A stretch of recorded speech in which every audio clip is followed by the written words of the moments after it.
Hello, everybody, and welcome back to our podcast for St. John's Lutheran Church called the Parishscope. My name is Pastor Chris Sansom. And I'm Casey Doremus. I'm the music, contemporary worship Brand director. Brand director. Brand. You're our brand director. Brand director, yes. Oh, man. So anyway, welcome to our podcast as we kind of go through some various things, talk about all kinds of great stuff, and then finally finish up with our church chatter. Church chatter. But we're going to begin today with our current events, and I'm trying to remember. Whose turn is it? Oh darn it. Is it your turn or is it my turn?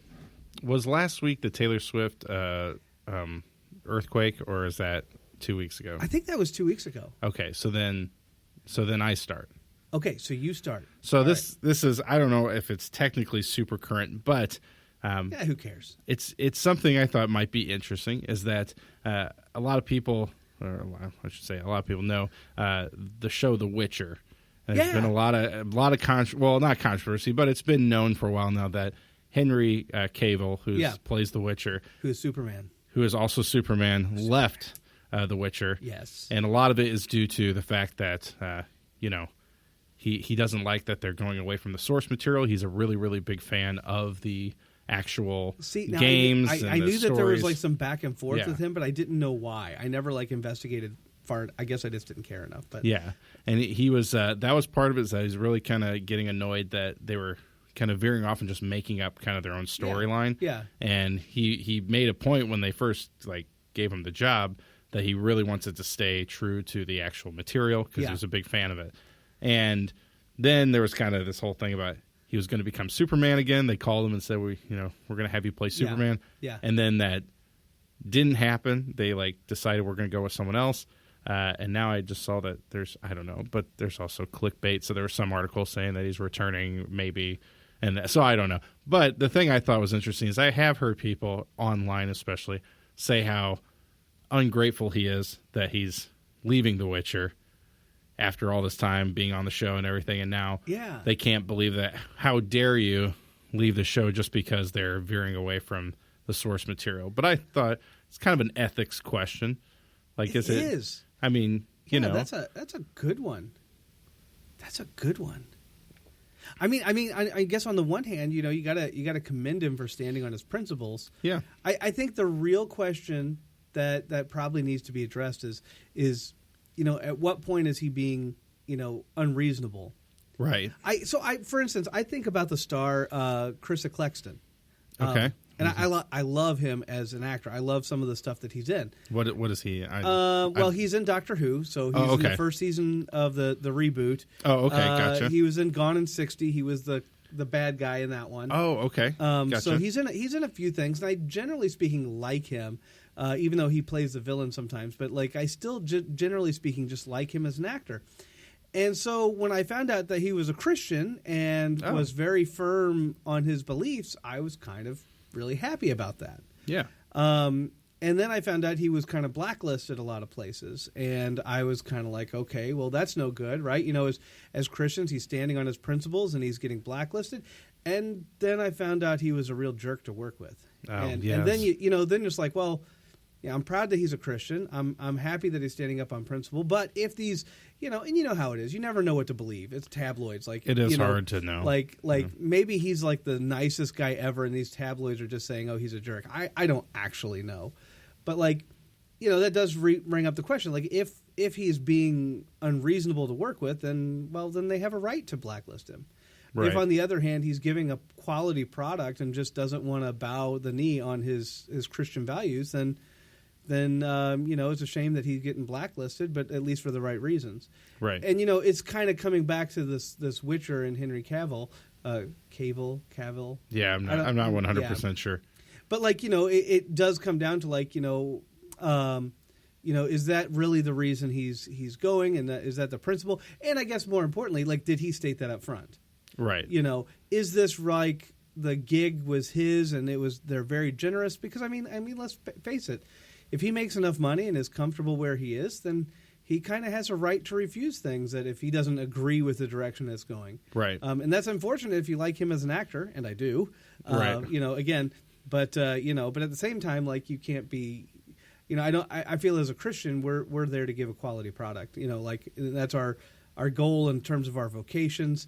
Again, we've talked a couple times about this with Taylor Swift in terms of like her doing the concert thing, and actually, as we were talking before we got started, right, I was bringing up the fact that apparently, I say I did not see this on the news cycle. I just rumors, rumors that there are some people that are actually filing lawsuit against Taylor Swift for being basically too noisy and causing like the ground to shake and stuff at her concerts. And it's like, again, I hope those lawsuits don't go anywhere, because it's like, I guess she's just too good at her job. And it makes me cringe to say such a thing about Taylor Swift, but it's true. Well, but it's not, and also it's not. If there's, I wonder if there is a lawsuit, what exactly it's suing, because she's not on stage adjusting the volume levels herself. Oh yeah, there's very hired professionals. And I'm sure it's not. So it's not like her. It's not if you're like going after her. It's like whoever the sound guys are. That's who. Well, and I'm sure that's maybe they're suing the city or right. Suing, who knows. Who knows who they're suing? They're Sue happy. Everybody's Sue happy. Yeah. Now, have you ever had a time, I just wonder, because I actually have a story, like, is there ever a time in your life where you wish you could have, like, quit a job or walked away from something, but, like, you're just in the position you couldn't do that? Yeah, I'd say there's been a couple times. I don't know if I want to tell the story, but, like, there's definitely been a few times where I just kind of I didn't want to, obviously whenever I was a lot younger, some of it came down to the fact that they were asking me to do hard work, and I didn't want to do hard work. Yeah. But, aside from that, because, that's part of building character, learning to not be lazy, learning to be functional at a job. But there's definitely at least one time that I think about where my boss was really, truly unreasonable, and it just made me uncomfortable being around him, really. Yeah. So again, I won't say names or anything like that, but to protect the innocent. But yeah, there's definitely been some times with that. Well, when I worked at a concert venue out of college, they begged this guy to come out of retirement because he used to work in the music industry promoting stuff, and the venue wasn't doing very well. So they asked this guy to come back, and he up front said, "So the way you build a venue is to have bands here, you treat them better than they've ever been treated, pay them more than they've ever been treated, and then you look for the best ones, and you try to only get good people here so that when they start getting higher up, they keep coming to your venue because you treated them so well at the beginning." Mm-hmm. So it's an investment. It's a process that takes years and years. Well, after about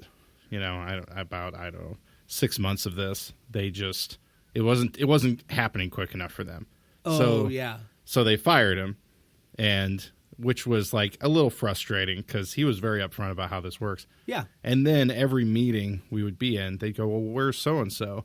And they go, "Well, he's just getting old. He just can't keep up anymore in this industry." And they would just run his name through the mud over and over and over. And I always wish, because I was right out of college, I couldn't quit my job. So I wish I could have like walked out and been like, I don't agree with the way you're treating this guy who you begged to come back, and now you're like ruining his name after you asked him to come back. So I don't know. I wish I could have done that at the time. You got that whole upfront thing. Like he's like, "Yeah, this is how you do it." Like, Yeah. Like Henry Cavill. Who said, "I want you to stick to the source material. That's why I would love to do this." And assuming all that's true, and again, tabloid media, I get it. But assuming all that's true, then he has a right to stand on his principles. And I think as Christians, we sometimes get into that debate, and it's okay as Christians to stand on our principle. And we're seeing a lot more of that, and it ends up going into court and all this kind of fun and exciting stuff. And I think that is something to keep an eye on. Like as Christians, we got to be able to stand our ground.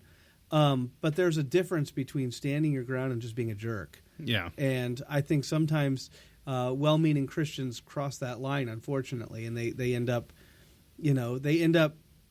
not standing their ground as much as they're just looking for an excuse to be kind of mean or upset about it.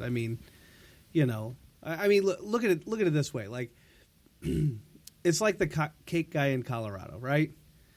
The cake guy in Colorado, I think it's Colorado, they wanted him to make a cake for the homosexual wedding, and he said, no, I don't believe in it, right? Mm-hmm. Oh, yeah, yeah, I remember this story. You know, but I mean, you know, I think the other side of it, though, is also true. Like he didn't want to make a cake for a wedding celebrating something that he thought was sinful.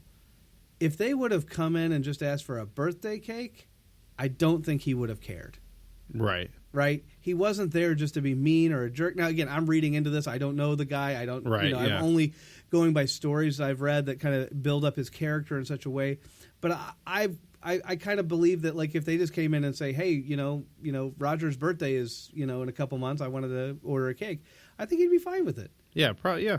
I think it was this sheer fact that they wanted him to make a cake for their wedding, and he didn't agree or believe in their wedding. Yeah. And that was the whole court case, which is why I think he won, because he has a right to refuse that. Yeah. You know, but again, there's a difference between standing on your values versus just being a jerk. Like, right, yeah. You know. Oh, yeah. And definitely encountered both ends of that, you know. Well, you do. And you do in every spectrum, too. Like, you know, anytime anybody has, you know, long-held beliefs, like, whether you agree with that belief or not, sometimes you're going to run into somebody who uses that and utilizes that to be a jerk. Mm-hmm. And it's like, that's unfortunate. Christians, we are not called to act that way or to be that way, you know. Instead, we're actually called to be, you know, almost above and beyond kind and caring, right, and look out for our brothers and sisters. And so, so yeah. So is there a story besides the Taylor Swift myth? Oh, there is, and unfortunately, it's kind of depressing. Oh, all right. I mean, right? We're gonna go upbeat. You know, Witcher TV. We're gonna go straight on down. Okay, all right. So, CDC has recently released their suicide rates in the United States for the year 2022. Mm-hmm. And I was reading through this, and I read this story on the Christian Post, and it was, and I'll be honest, I was kind of alarmed by it. So, as you know, ever since the pandemic, the suicide rates have skyrocketed. They just skyrocketed. So last year, the year 2022, 49,449 people died via suicide, and that is heart-wrenching. I mean, it really, really is heart-wrenching. You know, now I'm getting all flustered. Like you know, let me stop and just say right now, like, you know, if you've ever had thoughts like this or done anything, like, there's places you can call. I think the hotline number is 988, if I remember correctly. Okay. And so, like, you can call somebody, talk to somebody any point in time. Don't do it. It's you know, you got stuff to live for. It's awesome. In terms of you know, just things will get better. I promise. I did go ahead and look it up just to be sure. So yeah, the hotline is 988. If it's a lifeline emergency, you can call 911. There's actually a chat, which I didn't realize. Like, you can actually go and chat with somebody just like online, and that's 988lifeline.org. But you know, it was really a heartbreaking thing to read this. But what's really you know, kind of interesting. So two things. First of all, in June, that was actually Men's Mental Health Awareness Month. It gets overshadowed by Pride Month. Right, yeah. I had no idea. You don't hear much about it. But here's why I kind of like to point that out, because out of the 49,000 people in the year 2022, 39,000 were men. Mm-hmm. 39,000. Yeah. Only 10,000 were women. And I say only, like that's like no, having one is too many. But the point is just like this, you know, to find out how many men do this, you know, just highlights this whole area. And, you know, I mean, of course, as I was reading, this is from the Christian Post. And, you know, one of the things that they talk about is, you know, we're seeing increasingly people, you know, walking away from the church and all that kind of stuff. And it's leaving men empty, especially men. And I think there's a truth in that, for sure. You know, we can get into a big conversation about this because, like, a lot of people believe that the faith as a whole has been feminized in a sense, you know, and And it's if you think that, if you believe that, like that the Christian church is in that sense kind of feminized, you must not have read the same stuff that I've read, because the church is far from feminized. Now, don't get me wrong, we like to sing songs and and all that kind of fun, exciting stuff, but it's like it's so far, and there's so much there, and there's so much depth there. But the other thing that I kind of pointed out is like, as a culture, we have really slammed men over the last several years. And I always say, have you ever watched sitcoms? Mm-hmm. Right? How many sitcoms can you think of where the guy, dad, whatever it happens to be, is not a buffoon? Oh, well, yeah.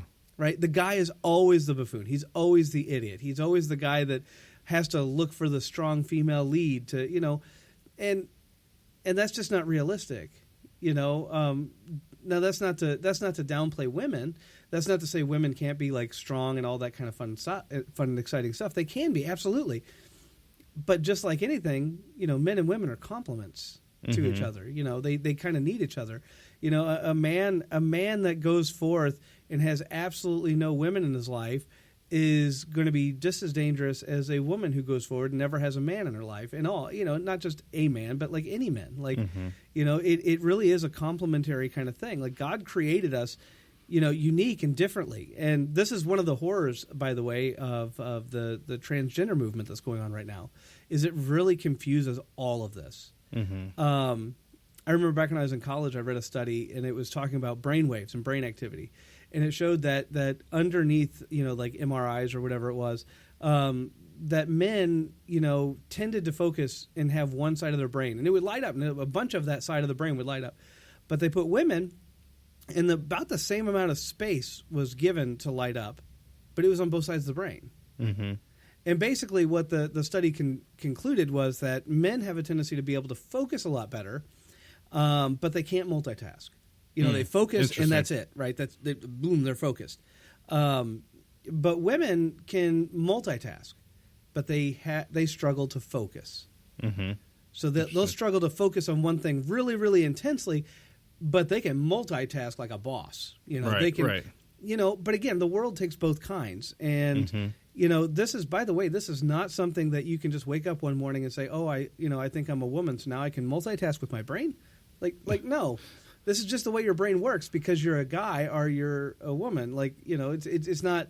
There's nothing you can do about it. It's just the way you're wired. Mm-hmm. And when we kind of forget some of that, I think we run some danger. Now, to go back to our previous conversation, that doesn't give you an excuse to be a jerk. Right. Right? Yeah. If you run across somebody who is transgender, thinking and believing that God created man and woman and created us in two separate sexes is biblical, it's right, but that doesn't give us a right to be a jerk to somebody who happens to be transgender. Right. For one, we don't know what they're going through. We don't know, now if we stand back around, can we say, okay, as a movement as a whole, is this sinful? Is this awful? And we can all kind of, talk about that from a theological perspective. But when you're around that person, please don't be a jerk. Yeah. They're going through something, and who knows where they're going to end up. I believe it's good as a Christian to be open and honest about that. And if that person, if in that conversation you talk to him, you're like, yeah, I kind of think what you're doing is sinful, but again, be a friend. Be nice to the person. Yeah, well, that's what, and I see that a lot online where I see posts about when, like, there was during Pride Month, there was a saying that people kept posting that was, I'd rather be what was it? I'm going to mess it up, but I would rather be included, or, gosh darn it, okay. I got to remember how this goes. I got to write down what time this is so I can fix it. It was something like, I would rather be excluded for who I include than included for who I exclude. which first of all, I have like dyslexia, so that is really, really not a fun thing to say. I know That's what amazing. they're trying. I get what they're trying to say, but boy, dyslexia, that is a horrible, horrible saying for Yeah. me. But I get what they're trying to say. But I also, whenever I see the comments on those posts, it's always like, oh, something like, funny how people can, be accepting or believe in a God, but they can't like be nice to people. And the thing is, if someone is a Christian and they're not being nice or polite to those people, they're not listening to the Christian values. That's not what we do. So when people say like, oh, I wouldn't be, or I've also seen something about like, I don't, if you are a part of an organization that teaches hate, then we don't teach hate. That's not at all, like Christianity is not about hating anybody. That's not the point. I mean, it's not to treat people poorly. Kind of along the same lines as that. I mean, there is a difference between saying like you hate somebody or this or that versus saying, I disagree with something that they do or with something that I disagree with their belief system. And we as a country as a whole have gotten really deep onto this water that if we have like a singular disagreement with somebody, it's like it's the end all, right? It's the absolute end all. And like that's just not true. Like we can have disagreements. It's okay. Yeah. It's okay. It's not the end of the world. Now, does that mean we stop praying for somebody or we stop caring for somebody? Absolutely not. We do care for them. We do pray for them. And who knows? Who knows how the story ends? Like, I don't. You don't. We're not God. But at the same time, it's like I feel like we do need to be able to stand up for our values and for what we believe in. And I think that that's actually really important. Mm-hmm. So, again, by all means, don't hate on anybody, but, be open with that person, be honest with that person. And that's called friendship, right? Right. I hope that some of you have friends that you actually have a little bit of disagreement with. Yeah. I hope everybody does. I mean, like, I have friends, and I love my friends, but there's times I disagree with them, and that's okay. Yeah. It's good sometimes to hear. Sometimes you hear another perspective that it may not change your mind, but it's good to be aware of what that perspective is. Because sometimes I hear people who are it's kind of like I'm not going to get into that, but it's just that sometimes people on one side of the aisle will say, well, they view it this way. And it's like, that's not how they view it. That's how we view it. And that's our reverse side on them, but they view it in a different way. And then their thought of how we view it is just changing lingo around. So of how a it lot works. of times what happens is, and this is fun. We should do this sometimes. This is what they call logical fallacies, and especially when you get into election season, keep a lookout for some of these. But the one that you're kind of mentioning is called a straw man, and the straw man is. Basically, like the idea is that like they recreate an argument, and they create it out of straw, like a straw man, right? Mm-hmm. So imagine you're in a fight, and then the one person just kind of creates a mock image of you as a straw man, as like a scarecrow. They can easily knock it down. They can tumble it around. Okay. Same concept. So they kind of a person who is say opposed to some of your ideas. Reconstruct your ideas, except for he makes it really easy for him to just knock it over. Right. And he does it by misrepresenting your ideas. That's called a straw man. Right. And that's a logical fallacy. Like so in logic, whenever you get into like philosophy and logic, you have certain key words like you use for. So that would be what we call a straw man. I know you hear that all the time, right? Everybody's like, well, that's a straw man. That's a straw man. Well, that's what it actually means to be a straw man. To redo somebody's argument in a way that is just easily, to mischaracterize their argument. Right. So it's like you can say, instead of Henry Cavill decided to move on because they were getting away from the source material, you can say, well, he's a Hollywood actor who just complains whenever he doesn't get his way. It's like the way you state it, you can makes an individual sound worse than what they really are or how they're viewing themselves. Well, I think maybe trying to think of a good way to maybe put that, so Henry Cavill is leaving because, he doesn't like that you're veering away from the source material, and all that kind of stuff. we might recharacterize that by saying like, well, Henry Cavill's just leaving because he doesn't like the book, or he doesn't like the script, or or he hates the writers. He hates the writers. Like there's a hint of truth in there, which is why it's like hard to identify at first. But at the end of the day, that's not quite accurate. Like if you need to go into a little bit more and then realize like, oh no, he said this kind of a lot, but that's a lot longer, and that you can't do that in 140 characters or less. So, right. Yeah. So you instead do that one. Now the other one that's going to come up in the political arena all the time, and I might say this wrong. So if somebody wants to correct me, interesting, knock yourself out. I guess I don't know. It's like Ad Hominem, I think, or something like that. Okay. And what that one is that's whenever somebody attacks you, and then you attack back, but you attack their character and not the actual argument. Oh, yes. Yeah. Yeah. So you say, I really like your, I really, how to put this? Like, hey, Chris, I think you made a mistake in buying the truck.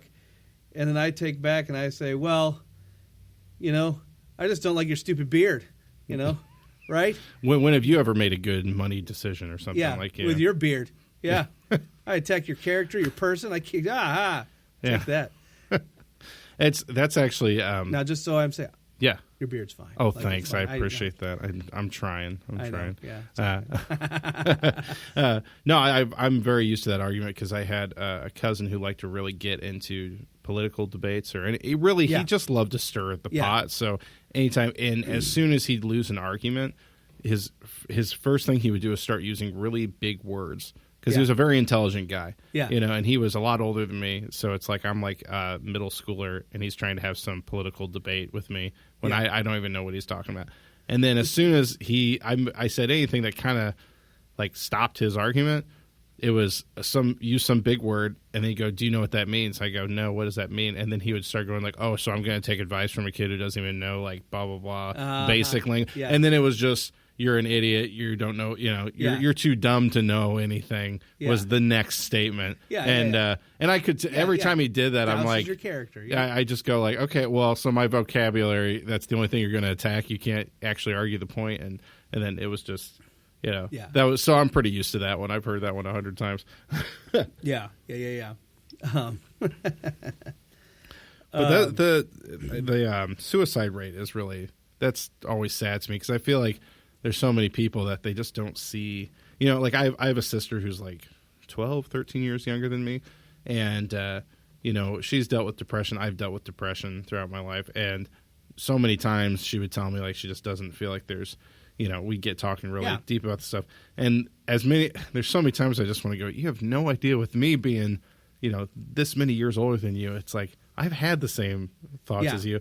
Life isn't going to end. Like that is not the pinnacle of life at that time. It's like, it's going to get a lot better, Yeah. And now, And, and for anybody that's ever, like gone through that, had a loved one do it, it is so hard.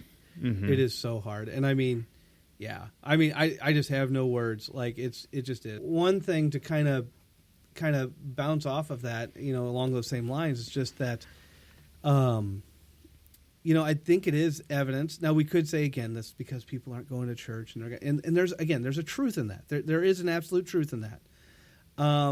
But what I really think, even almost like on top of that or along with that, is that people just aren't holistic anymore. Like, people are not necessarily well balanced. And we're seeing more and more and more of that kind of as we go out, Again, guys and gals are created differently and with different means.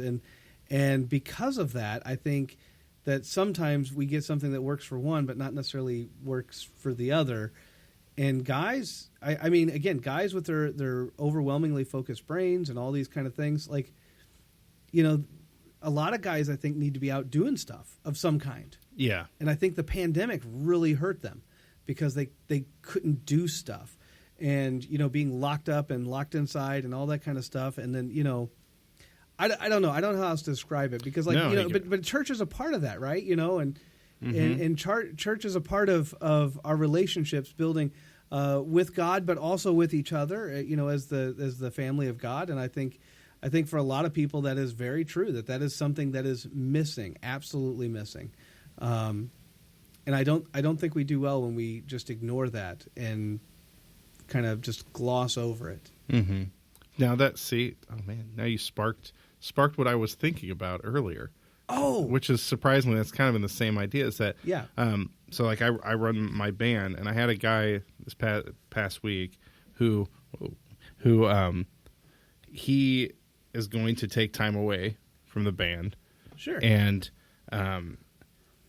reasoning is because he's been going through a lot of depression and a lot of mental health stuff. So he just says, I just don't think I can do it right now. Which I'm not going to tell anybody they have to be in my band. Yeah. It's not a thing. But the thing for me is that me growing up, music or going to church, and I mean, honestly, going to church and having all that stuff was not the moment I dread.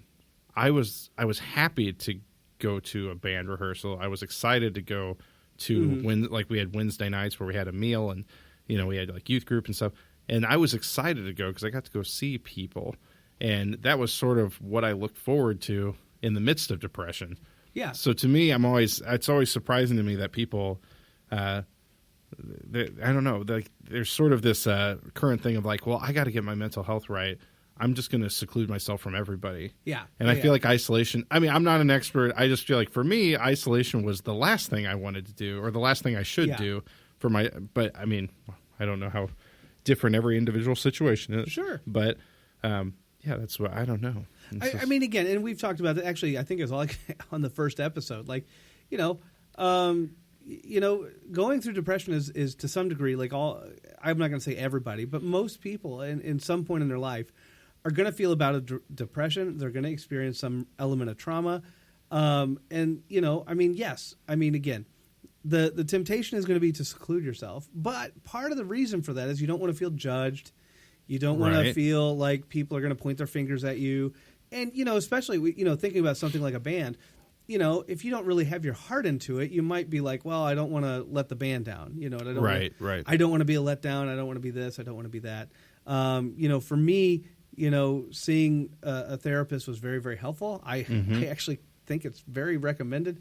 We have people that are very gifted at this. But if you don't like that, find a friend, find somebody that you can really just sit down and talk with. And again, you can always call like one of those hotlines, and I think that's a great idea too. I mean, as a last ditch, but talk to somebody.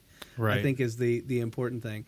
Don't just completely seclude yourself. That I don't think is a good thing. I think, and I think you can potentially find people at church who actually would be happy to talk to you or listen to you. Absolutely. And I think that's the other thing too. Like, look, when you come to church, you're not coming to a group of people that have their life together perfectly. If that's what you've been told about church your whole life, it's wrong. Like, instead it's a bunch of people, it's a bunch of people that have, sometimes they do right and sometimes they do wrong, and sometimes they make mistakes, and, they're owning it, and they're saying, look, we need a savior. Like, we need somebody, to deal with us because, I'm a sinner. And because of that, we find our rest in Jesus. And I think that's an important part of church. Church is not a bunch of people that got it together. Church is a bunch of people that are living life and with all of its ups and downs. Mm-hmm. And that's always, and actually I'll tell you like this, I've always been amazed, at every church that I've gone to, I've always been amazed. Always, like with some of the people. You just start talking to people and all of a sudden you're just blown away. It's like, oh, I didn't know you did that. Oh, I remember when I was in the youth group at my church growing up in St. John's in Beaufort, Missouri. We had one member who was very reclusive. I did not know him. Mm-hmm. But when he passed away, they did an auction at his house. He didn't really have any living relatives. And so he asked, basically in his will or however, we were able to do kind of a youth event there, which I thought was weird, but we were able to do it. And this guy had the craziest, again, I don't think I'd ever met the man. I really don't.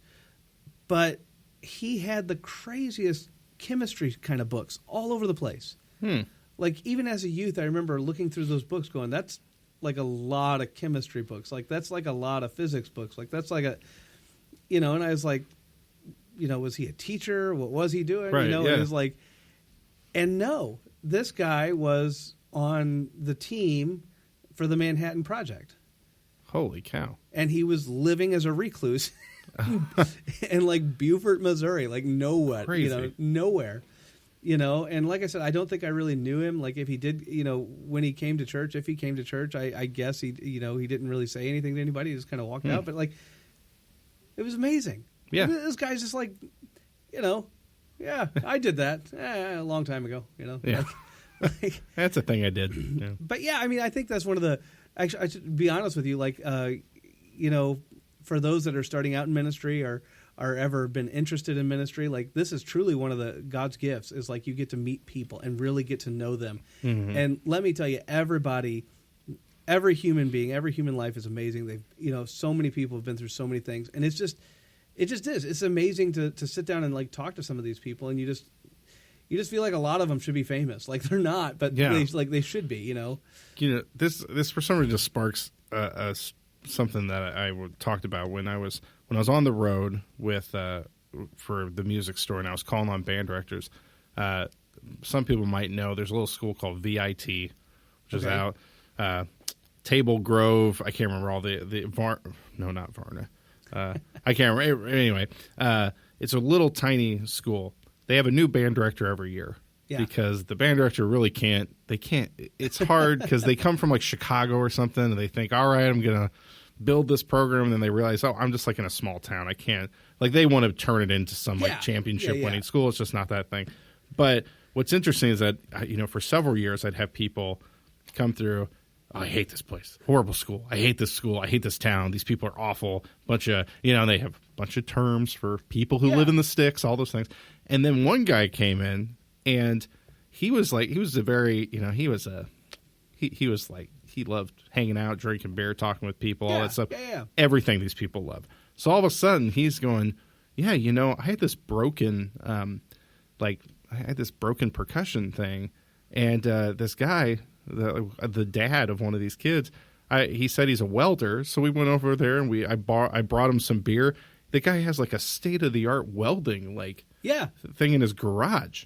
It's like, what in the world? And he's like, and so he started learning so much about all these people because it's like, oh, that guy's a carpenter. It's like, this guy has the amount of money invested in tools is he could build him anything he wanted, Yeah. But it's funny because all these other people came through that same town going, bunch of hillbillies. Like, I hate all these people. Yeah. And they just, it's so, I don't know, it's interesting. It's interesting that when you stop and you actually start, hey, what are you interested in? What do you do? All of a sudden you start finding out things that you didn't know were there. And I've always had that kind of fascination with people and their stories. And I'll be honest, he passed away actually during the pandemic, but one of the most interesting, I just used to love talking to this guy. And some people listening to our show I know will recognize this name, but his name was Earl Urish. And truly was a great man. I mean, just a great man. And some of the stories that he would tell, and again, just the life that this man lived. He always told me the story, and I do mean he always told me the story because he was in his 90s. I do it too. I tell people the same story a lot. One of the last times I was able to visit with him, before the pandemic hit, anyway. Is he was sitting there talking, and he said, "Hey, I'm getting older. I know I repeat myself. So what I've told my grandkids is, number them and then just let me know. So if I know if you go, hey, number 6, Grandpa, number 6, I'll be like, okay, that was story number 6, and I've already said it. So I'll just, So, but he used to tell the story, and I heard it several times. And I never stopped him. I never said anything because I just loved it. But he talked about how he went into World War II, and that's a whole long thing. You can actually, I think he actually wrote World War II lasted a while, yeah. But I think he wrote a book on it, and it's called is it Educating Private Urish or something like that? I can't remember. I have it on my bookshelf at home. It's a fantastic read. But then he got back from the war, and he went to a bar and he wasn't old enough to drink. Oh yeah. And yeah. so like all his buddies wanted to go have a drink, and he couldn't have a beer because he was too young. That's funny. That's crazy to me that they wouldn't just give him one. Right. I'm sure they could tell he probably served in the war. Oh, that's crazy. But yeah, just amazing stories. Just amazing stories. I have to say, I have a great uncle who has an incredible story about being in World War II. Yeah. Like, honestly, insane. His mom and him went to Austria to visit family like 2 days before Austria was taken over. Oh my! It's crazy story. So he told it. I even recorded it one time because it's just insane. Was forced into Hitler Youth, all this stuff. My brother went down a couple months after that. Asked him about the story. A lot of details changed. Yeah, a lot of details changed. So I don't know how accurate it really is, but it was an incredible story. It'd make an amazing movie. But and when you talk about like getting to know people, I don't know if this could wrap it up, but there was a guy at my church growing up that he was, well, of course I was young, so he was like ancient to me. Ancient. I don't know. But I'll never forget because they had this big thing. I can't remember if it was his birthday or just for some reason they were like, we want to celebrate, so-and-so. He's been a huge member of the church. He's such a strong follower of God. And they went on and on and on. And my mom, I'll never forget this. She'll probably be mad that I remember this or that I'm telling this. But she told me, she goes, yeah, one of her friends from work, her name was Jackie. And she goes, yeah, Jackie used to work for him. Like back when she was like out of college, like or young, and she's like, yeah, he was a horrible person, like just awful to her and just like nasty. Would insult her outfits, tell her she didn't look good, like all this stuff, and then she's telling me this story while they're going, let's give a round of applause for her, and I'll never forget that because I'm like. As a Christian, it's like, you got to be nice to everybody. You can't just pick and choose like, oh, I'm at church, I'll be nice to people now. Yeah. No. It's like, you got to be, I mean, yeah, I get business. I know you have to have a certain level of, but, if you're treating your secretary like garbage and then you're saying, well, I'm a Christian. So, you bring up an interesting point. Like, and this is actually, again, for those of you that will know Francis Pieper. Francis Francis Pieper was like in the early 1900s. He wrote a lot of our doctrine books, dogmatics, and so we actually have a set of Pieper. Now, most seminarians that go in the LCMS know about Francis Pieper because we had to read Pieper. But Pieper had a term for that, and he called it practical atheism. That is to say, people that were Christians on Sunday morning, but then they acted like they were unchurched the rest of the week. And he said for all practical service, for all practicality, basically, they were atheists. They acted as if they were an atheist the rest of the time. Mm-hmm. But when church or Sunday happened, oh, yeah, now I'm holy, Right, like, yeah. Yeah, no. Mm-hmm. Like, Christianity should be a part of your life and who you are. And again, nobody's perfect. Like, right, we're all going to make mistakes. We're going to have errors. Yeah. As a Christian, we get a chance to actually reflect on those and say, okay, how am I doing? Can I do better? All that kind of stuff. So, yeah. Now, here's a question for you. Okay. I have a pet peeve. Okay. When it comes to Christians in general. Yeah. And I include myself. Yeah. I feel very lucky that I grew up with a family that are very friendly people for the most part. Like, the amount of times my mom would run into someone at the store and, oh, hey, how you doing? I do not understand, especially Christians, that you can see them somewhere go, hey, how you doing? And they go, fine. And then they act so uncomfortable. It drives me nuts. It's like, you're a Christian. You're supposed to be nice to people, and you can't say hello to somebody. It drives me crazy. I know that's probably too much, but it drives me nuts. Me and my wife ran into some people the other day who attend my brother's church, and I said, "Oh, hey, we've met them thousands of times." Yeah, and they just were like, "Oh, hi," and it was like, I don't like these people. I know I shouldn't say that, but I don't really hate them. But it's like, It's like you can't just say, "Hey, how's it going?" It's that hard.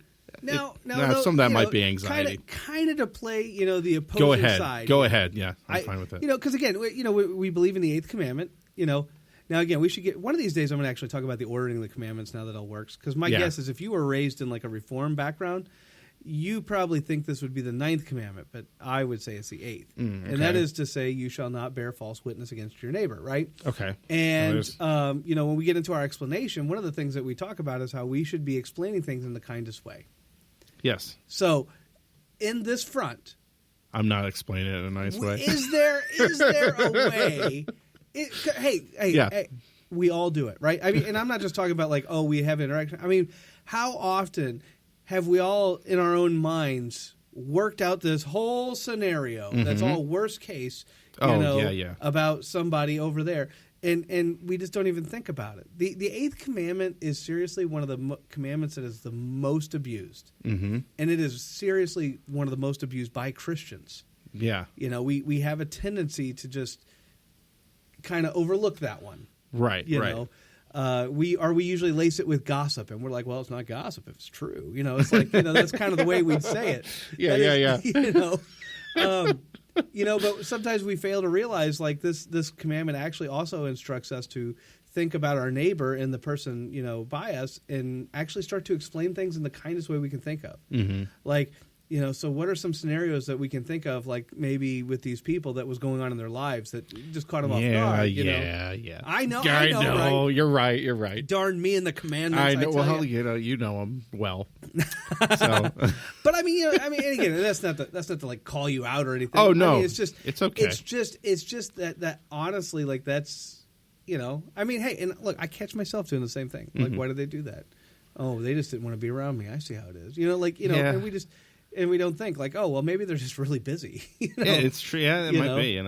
We just add all these other things to it and think real negative, nasty thoughts, and like it's just not now. I was always told that my grandfather, who was Scottish, could take a grudge to his grave, and I don't. I think I inherited a little bit of that, which is a problem. I'll work on it. But no, I mean, it is one of those things that I think we all do, and we don't. It is. We don't ever think about like, can we? How should? The 8th commandment again. That's one of those like it's getting a lot of attention nowadays because of the internet, right? The internet has really like ramped this one up because now you can say something bad about somebody and it's forever. It's just there forever. Yeah, you gotta be careful. And so be careful what you say about people and where you say it. And, and all that kind of fun, exciting stuff. But I mean, again, it's something that we all do because it's in the back of our minds, right? We have sinful natures.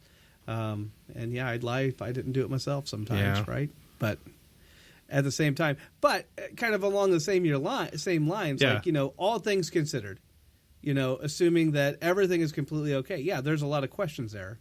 Yeah, to me, with that interaction, like why is it this way? What's going on? Like, what are you embarrassed of me right now? Like, well, it's just a weird thing to me when it's like it's so uncomfortable when it's just like you just gotta say, hey, how's it going? That's it, That's what's weird. I don't know. That's what kills me. I know my mother tells me I'm ridiculous too, so it's okay. Don't worry about it. It's okay.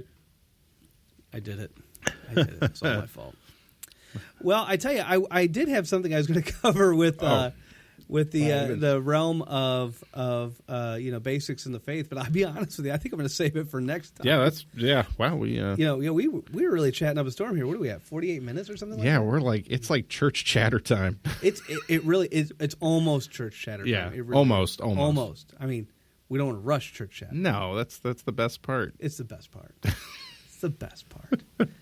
But yeah, no, I mean, again, we got a lot of interesting conversations, a lot of serious ones, serious ones. I know that for some people, like we talk about some of these things, it makes them uncomfortable, or, again, people that have, undergone that, have lived through that and, dealt with that. I mean, that's some hardcore stuff. That's, it's very hard. I mean, that's why I don't drink, because I've had a long history of males in my family who have chronic depression. So, and I definitely had that. So it's dealing with, depression and stuff. And I will say faith was the biggest thing that really helped me through like especially not. I never really had moments of thinking of suicide because I was so ingrained in like, you don't do that. you know, it's just that was really in my brain from growing up going to church. So And, you know, Luther always described it like the thief that steals life away. You know, I think one thing that maybe I should probably say, and I think this is actually important, you know, because again, I brought up the heavy topic, so I might as well like finish it. You know, right? This is something. You know, this is one of those distinctions. So a lot of people believe, you know, that the Christian teaching on this is that if somebody commits suicide, they cannot be saved. Right. And that stems from the Catholic Church. The Catholic Church. I always hate to say like, oh, this is what they believe. I actually don't know what the Catholic Church believes right now. I can tell you that 500 years ago, this is definitely what they believed. Oh. But you haven't been to a meeting in a while. I know I haven't. You know, us Lutherans were like, ha. You know.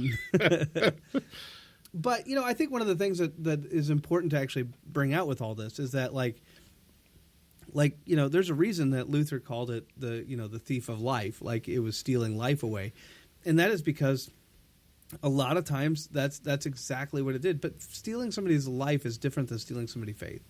You know, I like to say, you know, like I'll bring in one scenario, and this is like, guys, this is not the only scenario. There's like millions of different ones, but as a kind of an example, I like to, whenever I talk to groups about this, or like in Bible class or something, I always say like the wonderful life. You know, you know, here's a guy who thinks that he is actually going to do better for his family. By ultimately offing himself. Is it misguided? Yes. Is it kind of wrong? Yeah, absolutely. Is it, you know, is it silly? Yeah, it's all of these things. But can he still have faith and think, I'm going to do what's best for my family? Well, yeah. Again, it might be wrong. We can all agree it's kind of wrong. And obviously, you know, by the end of the movie, he finds out just how wrong it is. But at the same time, it's like you can kind of see how that mentality might play. And especially if you are suffering severe depression, a lot of people do. They come up with that thought like, well, the world's just going to be better off. You know, this is going to help people almost. It doesn't. It won't. But in that moment, you know, and so, you know, a person can most definitely have faith, you know, and again, that's why we talk about it, and it's an awful thing. But yeah. So I just kind of wanted to lay that out because I don't want people to be like thinking like, you know, in terms of like the Catholic Church in terms of what they believed 500 years ago. Again, maybe they still believe that. I honestly, I don't know. I haven't looked up Catholic doctrine. Yeah. So. In 500 years, you haven't checked it out? You know, I always say there's a joke that I always say, like, you know, when I'm at church and stuff, I'm like, look, if it didn't happen over 200 years ago, I probably don't know about it. Like it's just, you know, there's just a reality there. Like, you know, it's like, you know, and again, I'm going to bring up another topic. But like when you talk about like Advent candles, like our Lenten candles, like how should we do it? And I'm always like, I don't know. Like, I don't know. That's a different tradition. It's only been around for like 80, 90 years. Like that's way too young. Like way too young. You know, now if you want to know what color the pyramid should be, I'm all over that one. But that one's been around a little bit. So right. So if it hasn't been around for at least 200 years, I just don't know. Sorry. Yeah. It's a Wonderful Life. What a movie. Yeah. It's a big we watched that movie. Well, until everybody started having kids in my family, we watched it every year. Yeah. And we just railed on it the whole time, like for fun, because it's my mom's favorite movie. Yeah. Mystery Science Theater style, right? Yeah. We had all the bits, you know, hot dog and stuff like that. Like we had it all down.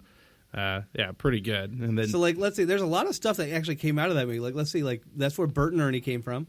Oh yeah. Bert and Ernie are in it. Bert and Ernie came from that. That's where they get the name from Sesame Street. Every time a bell rings, an angel gets its wings. That's a good. I don't know. That's a bit some people do sometimes. Yeah. And then I think there's a big deal with the snow. The snow is like cornflakes that were. No, it's for if you've ever listened to Mike Rowe. Yeah. You need to listen to. He has a thing about the Wonderful Life, and it's about the snow. And it has something to do with the snow. Oh, you like a more of a sorry, I'm thinking technical. Are you thinking more of like a representation, the snow? So okay, have you ever listened to Mike Rowe? No. Okay, so Mike Rowe, host of what used to be the show Dirty Jobs, huge proponent of like trade skills, all that kind of stuff. Yeah. He actually has a podcast, and it's called The Way I Heard It. Mm-hmm. And the podcast is kind of it's I like the way he it's kind of his take on Paul Harvey. Okay. And so if you know who Paul Harvey is, so Paul Harvey used to be this massively popular radio storyteller kind of thing. Oh, okay. And he used to have a bit called "And That's the Rest of the Story," and he would tell you the story. Mike Rowe does it almost in the form of a mystery. Oh, okay. Like he leaves out certain like key elements, and then as the story goes on, and then all of a sudden, like by the time you get to the end, you're just like going, "What?" And then all of a sudden, it's like, boom, and you're like, "Oh, I know that guy." Yeah. He tells this one actually, and it's really impressive. He talks about this. I guess this guy just wanted to get a lift home, and he's in the back of this thing, and the jet goes down. He's in the military. He's getting a lift home. The jet goes down. He barely survives. Has to swim to shore. All this awful stuff, and like basically it comes down to like. The whole reason he told that story was because it made him a great director whenever he made the movie Sully. Oh. And the whole thing is about Clint Eastwood. Oh, gotcha. And like you're going, Clint Eastwood went through all that? And like, yeah, he did. He like went through this whole crash, and I think one of the guys actually even died, and he was able to swim to shore. Like it's just craziness. Wow. And you're just going, oh, okay. And then by the end of it, he's like, yeah, it was Clint Eastwood. And you're like, oh. Yeah. Like, but the whole The Way I Heard It is the name of the podcast. It's a brilliant podcast. I love it. Great in terms of storytelling.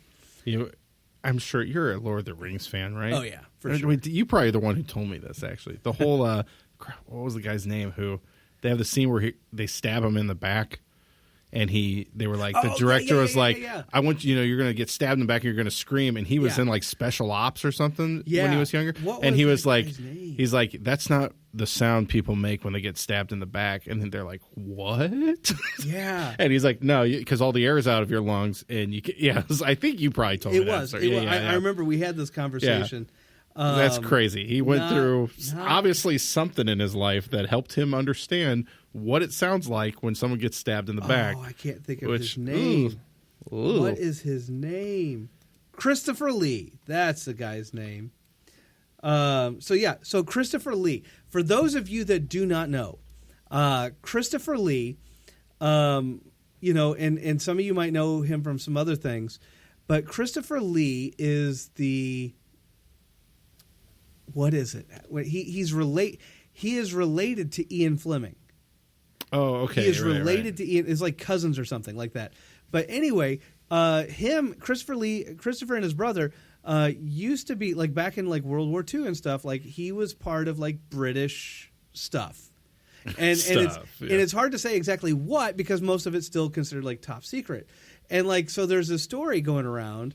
And it was actually proven. They actually asked Peter Jackson about it. Yeah, there's film of it, and so you can like watch the video of it. But like so Peter Jackson, so Saruman, then that's the character he plays, like the wizard that kind of turns. But there's the scene where he gets stabbed in the back, and Peter Jackson wants him to like scream out, be like like that, and Christopher says, no, that's not what happens. When you stab somebody in the back, it pushes all the air out. You can't. They don't make any noise at all. They kind of go like, And Peter Jackson's just like, oh, okay, and man. like then you back away because like you're like, why would anybody know that? Yeah, right. But he yet does, he did. And if you add all these things up, by the way, there's good evidence that at least part of Ian Fleming's character of James Bond is based on Christopher Lee.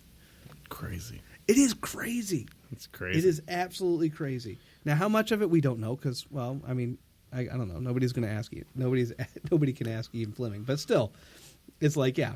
Mm-hmm. Like, so, and yeah. you know who they're talking about potentially becoming Bond someday? Who's that? Henry Cavill. Maybe. Brought it back to the top. All right. Oh. Only if they don't choose Idris Elba. Yeah. Which I think would be awesome. Yeah, it would be awesome. I really like him as an actor. I really do. Oh, man. I don't know if... he's getting old, though. I don't know if he could do Bond, but still... Yeah, Man, I really like him as an actor. Yeah. Well, is it time for church chatter? Church chatter. Yeah, I think it is. Church chatter. All kinds of stuff. It's been fun. So, of course, the big news. And I'll tell you what, I don't know what we're going to do. I don't know what I'm going to talk about next week. Because I'll tell you what, the big story right now is all of our pews are back in. Oh, finally. Yep. So right now the church is like complete. Like all the pews are in, all the new cushions are in. So the carpeting and the flooring is done and all this is done. And so now I believe all of our trustees can take a well-deserved break.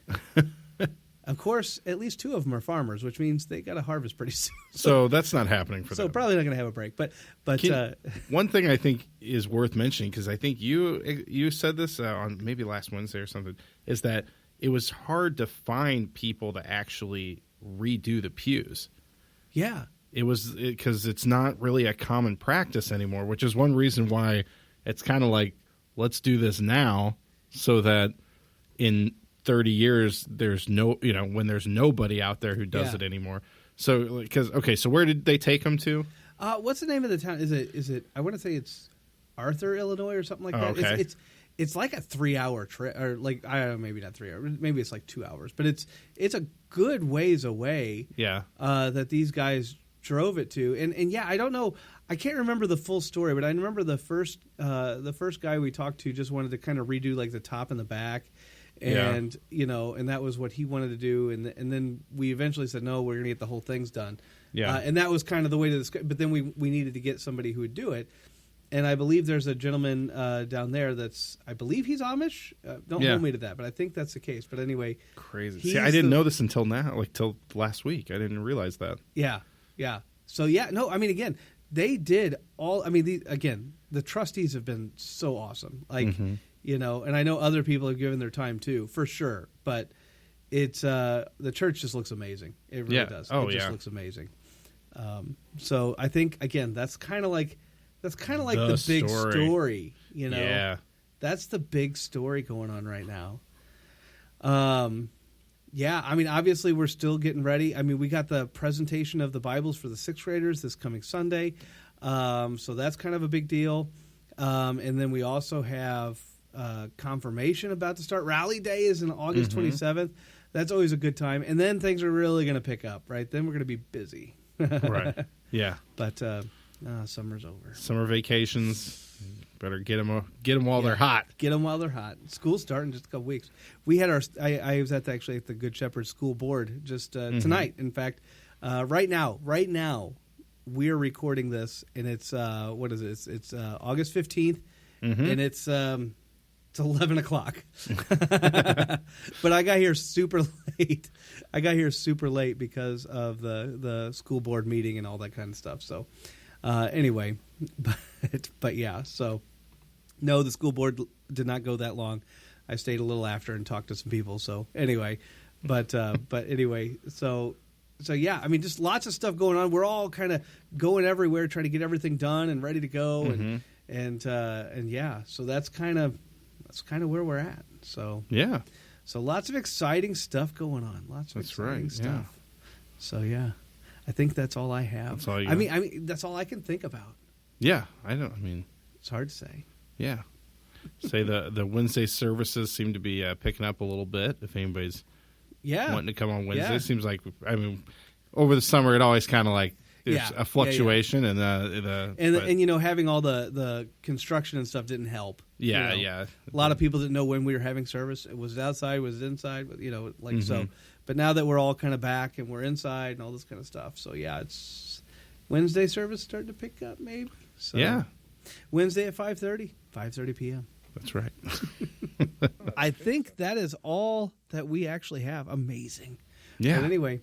Thanks to everyone. I know we've talked to several people that listen to this, and boy, we sure appreciate everybody. And hopefully, you find this helpful. I know that Casey and I really love coming together and being able to do this, and hopefully, other people benefit from it as well. So, all right. Well, thank you for joining us, and God's blessings to everybody. Bye. Bye.